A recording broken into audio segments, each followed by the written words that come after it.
Hey, that works. As you may not know, I've been honored and blessed and privileged to be Dan's best man at this historic and wonderful event. And I say historic because I think marriage does represent, it's one of those legacy things in our lives where, you know, it affects many people. But most significantly, those who engage in the ceremony, those who come together. I didn't know what I was going to say tonight, so I'm winging this, so bear with me. I have a few things and ideas, but one of them is, I think the institution, and I call it an institution, is one that's founded in what I would call truth. I think it's an institution founded in truth, and the truth is that in order for this to work, in order for this to be what it's meant to be, both people bring something to it. And one scripture, Dan knows I'm pretty involved with my faith and my belief in Jesus Christ. And I believe in what the Bible says about Him. And one of the things it says is the fruit of the Spirit is love, joy, peace, patience, kindness, goodness, faithfulness, gentleness, and self-control. And that's Galatians 5:22. And then it follows in 23 by saying, against such there is no law. And to me, that's the most significant part of the verse. And I think what it says to me is that if we spend our time engaging in the fruit of the Spirit, as it's referred to, in other words, that Spirit we bring into the relationship, and the fruit or the end result of that should be those things, we'll never have to worry about things going poorly in our relationship. There's no repercussion for being good to someone. There's no repercussion for kindness. As a matter of fact, there's only good things that come from it.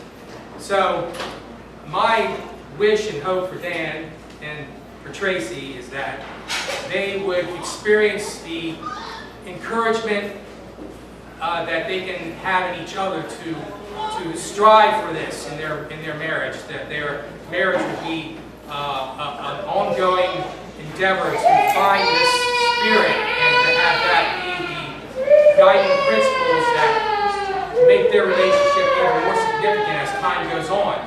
And their children will see this, and that they will find security, they will find hope, and they will find the strength that they need so that when they depart from the nest and enter into society, that they may be strong and find others that they can join with and carry on that tradition. And that's why I say it's a legacy endeavor.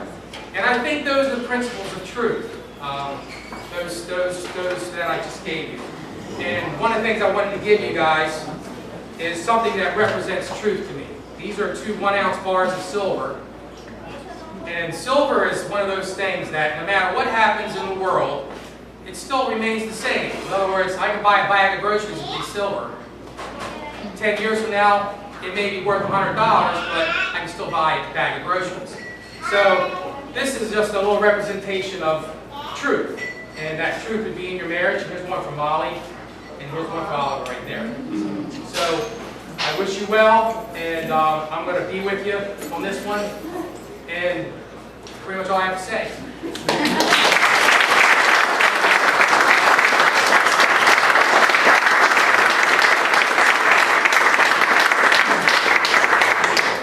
Hi, I'm Tara, for anybody who doesn't know me. Hi, Tara.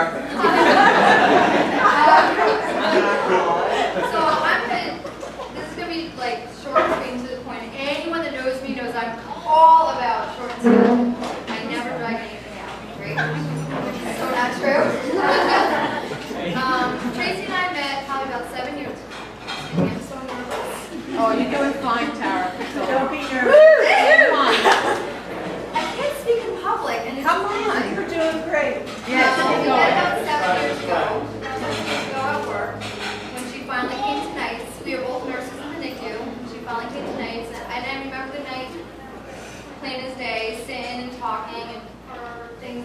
likes and my things that I like. And I remember after everything I said, she's like, oh, me too! And she was like, oh my God, me too!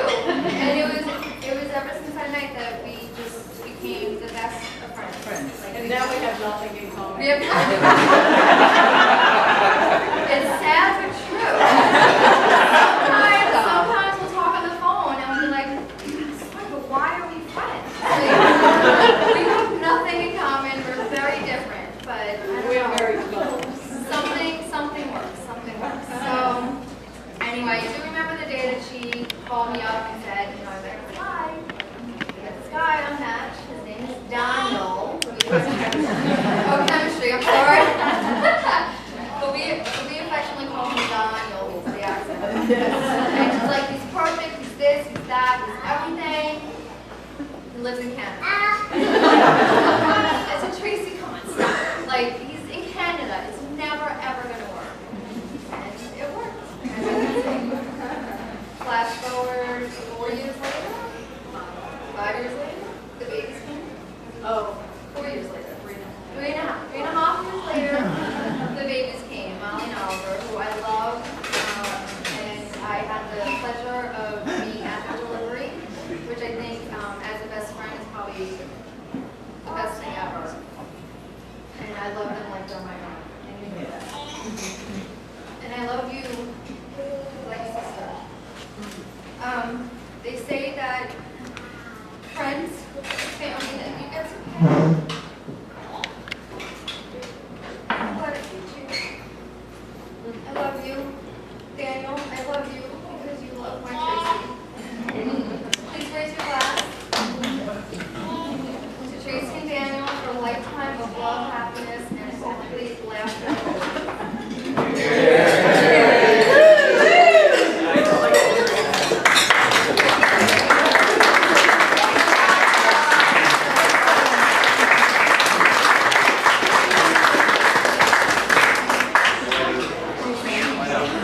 We should do shots.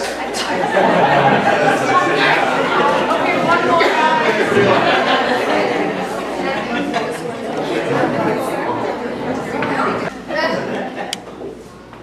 Trouble is mine, yeah. Okay. Yes. I know somebody who will be clever.